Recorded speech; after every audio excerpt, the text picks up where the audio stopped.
Diante de todas as incertezas que estamos vendo no mercado, principalmente aí no fluxo de investimentos para os Estados Unidos e Bitcoin e outros tipos de mercados de risco, um dos grandes fatores que não é muito falado é o fluxo de investimentos passivos. E ele cria um certo equilíbrio que pode estar ali perto de se romper, né, dependendo do que vai acontecer com a liquidez do mundo. E é sobre isso que eu quero falar no capítulo de hoje.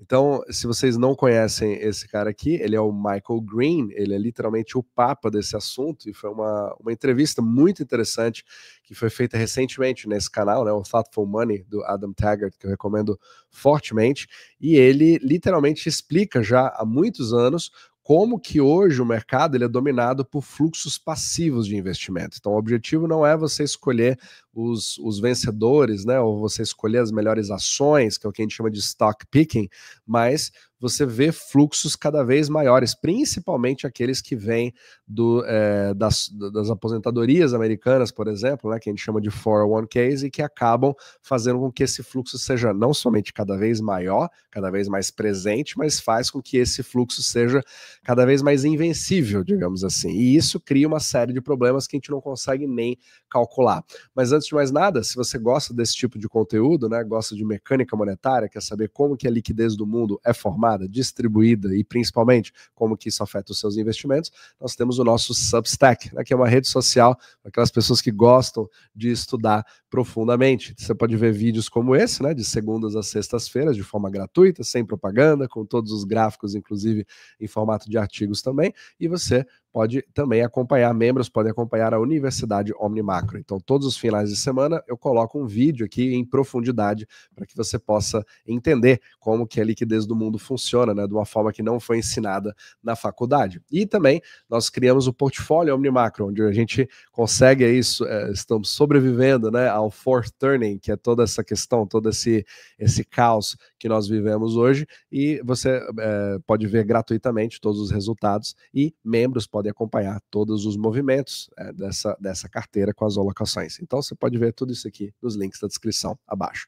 Então, voltando aqui para os mercados, né? Então a gente está com um certo mau humor, que agora a SP500 finalmente está fazendo uma correção um pouco mais importante. Nós vamos ver se isso de fato é só uma correção ou talvez uma reversão, né? Resta saber um pouquinho do que está acontecendo. E o Bitcoin, né, foi o que veio mais chamando a atenção, porque agora ele realmente está mais solidificado ali nos 90 mil e ainda numa tendência interessante de baixa, né? Vamos ver como é que as coisas vão acontecendo. Então, estamos com bastante incerteza nesse momento, e ele trouxe aqui uma atualização em relação a essa dinâmica, né? O Michael Green nessa entrevista, que é basicamente o seguinte: como é que funciona esse investimento passivo e por que ele é tão importante em ver assim anos onde a gente tem uma economia real que não vai muito bem, que é o que nós estamos vendo agora, né? Preços vão aumentando, a preocupação do desemprego vem aumentando também, nós ainda estamos passando ali por não termos as informações corretas nesse exato momento por conta do shutdown,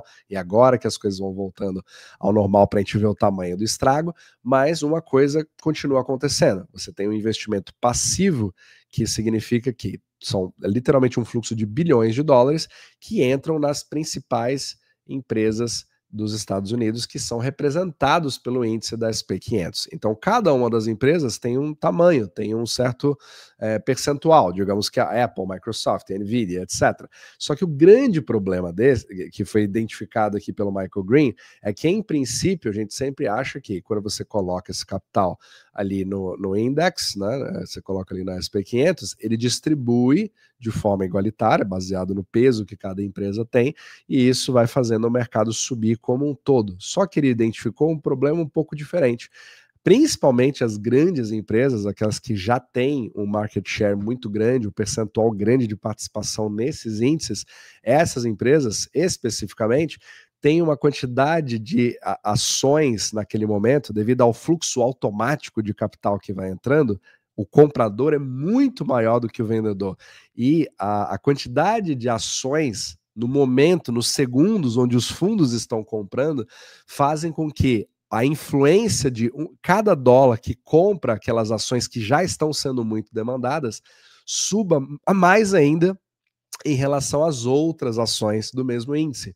Então, você acaba criando um efeito multiplicador em cima da mesma Apple, da mesma Nvidia, da mesma Microsoft, independente de quantos iPhones a Apple está vendendo, se a Alphabet, né, do Google está indo bem, etc., da inteligência artificial, que muitos chamam de bolha, e criando toda aquela preocupação que todo mundo tem sobre os índices das empresas, dizendo que elas estão extremamente sobrevalorizadas, né, muito valorizadas em relação à performance que elas prometem, que tudo isso é uma bolha. Só que grande parte das pessoas esquecem desse fluxo passivo, e esse fluxo não vem somente de fundos internacionais de investimento, que é grande parte, né, do que acontece. Você tem ali os carry trades, né? Você tem um banco japonês, por exemplo, fazendo isso, o famoso carry trade, mas você tem carry trades no mundo inteiro. O sistema inteiro é um carry trade. Mas você também tem isso dentro dos Estados Unidos, onde você tem todas as pessoas que hoje são empregadas nos Estados Unidos com uma conta de aposentadoria, né, o 401k, onde você coloca parte do seu salário e o empregador coloca a outra parte, fazendo o match. Isso acontece a cada 2 semanas. E quando você coloca um percentual do seu salário, ele automaticamente vai para algum lugar. Só que pela legislação, você hoje está na seguinte situação: você tem que tomar uma decisão de para onde vão seus investimentos, que a maioria dos americanos não tem a menor ideia, né, para onde, como investir, eles não sabem no que colocar. Eles estão muito mais preocupados em começar os seus trabalhos o mais rapidamente possível, porque é um emprego novo. Só que se chegar em tal data e não tiver nenhuma decisão, o fundo que capta esse dinheiro do que está sendo oriundo do salário das pessoas, ele imediatamente aloca num fundo neutro, só que muitas vezes vai para a própria SP500. Então é muito natural você ter pessoas ali que ficam anos sem saber que estão expostos a esse tipo de ação, às vezes com muito mais volatilidade do que eles imaginam, porque eles nem olham a sua conta do 401k, percebe? Então tudo isso isso acaba criando um ciclo, né, vicioso, que acaba se alimentando, porque quanto mais concentrada é uma ação, mais essa ação recebe dos dólares que entram no SP500, mas porque ele tem ali um float naquele momento, né, a disponibilidade de ações menor do que as outras empresas, essa ação sobe mais. Porque ela sobe mais, aumenta a concentração, e isso vai fazendo mais e mais concentrações. Por isso que a gente tinha lá as Mag 7, né, Magnificent 7, que depois está virando 6, virando 5, virando 4. Daqui a pouco o mundo inteiro está em cima da Nvidia, por exemplo, e isso vai criando uma preocupação cada vez maior. Então o preço, ele deixa de refletir análise e passa a refletir só o fluxo de entradas e saídas literalmente mecânicas. E fica aquela questão, mas isso, você pode até se perguntar, mas isso é uma pirâmide, né? Isso gera uma instabilidade sistêmica completa, é um grave problema. E ele inclusive reconhece isso, né? Sempre reconheceu esse tipo de coisa, só que aí vem o grande problema. Você tem essa concentração, infelizmente, vem se mantendo ao longo dos anos, e você lutar contra essa estratégia fica bastante complicado. Então, os fundos ativos estão tendo cada vez menos possibilidades de alfa do que simplesmente investir nesses tipos de fundo, o que é horrível você querer falar. Só que ele vê, você até vê a cara dele, né? Ele não tá tão animado assim.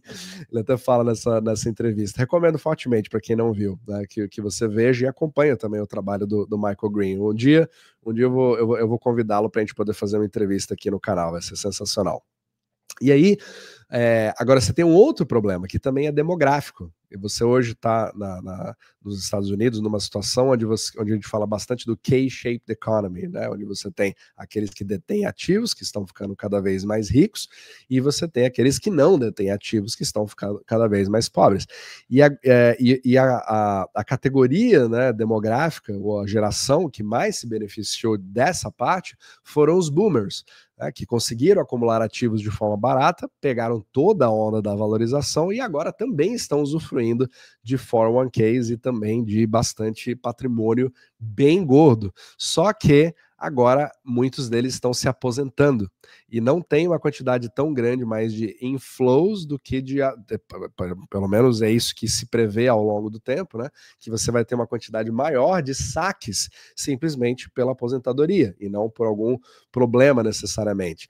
E os boomers começarem a usufruir disso, acabam criando um efeito negativo em cima dos 401ks. né? Então você começa a ter saques. Então, literalmente, é um fundo que, se você me der dinheiro, eu vou comprar. Se você pedir um resgate, eu vou vender. Não tem nenhum outro tipo de análise nesses tipos de fluxo passivo.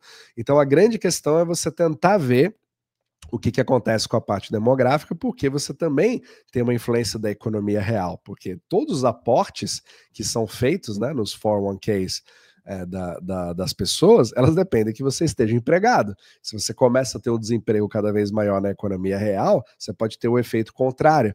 Você acaba entrando nessa conta 401k para poder tentar resgatar, mesmo que você tenha multas, porque, em princípio, o americano precisa esperar até os 59 anos e meio para fazer um saque sem pagar nenhum tipo de penalidade de 10%, né? E aí você acaba tendo essa quantidade cada vez maior de saques. Então, será que isso é suficiente para começar a fazer essa roda girar para o outro lado? Essa que é a grande questão, e é um dos assuntos que eu tento também me aprofundar cada vez mais, porque é uma das coisas que podem trazer um risco cada vez maior, porque ele vai juntando, né, exatamente esses dois movimentos. Agora, significa que isso vai ser uma coisa iminente, né? É isso que ninguém pode prever com certeza, mas você só pode olhar ali os sintomas, porque são sempre contracorrentes. Você pode ter um fluxo muito grande de capital externo e um problema dentro dos Estados Unidos, ou o contrário, você tem uma parada do fluxo externo e um aporte maior dentro dos Estados Unidos. Então, é isso que nós precisamos ver, porque ele pode muito bem durar alguns anos, mas pode ser que também tenha algum tipo de mudança que acontece rapidamente, caso ela ocorra, né, dessa forma. Então, você pode ter o fluxo que vai começando a entrar e, de repente, ele consegue quebrar e mudar, porque são investimentos justamente automáticos. Então esse é um dos assuntos assim que eu quero aprofundar cada vez mais, porque quanto mais concentrado o mercado fica, mais você começa a ter aquela sensação psicológica de que tem alguma coisa errada, e aí os saques, pelo medo do que poderia acontecer, mesmo que não seja uma coisa baseada em fundamentos, mas o receio pode começar a criar um efeito cascata também.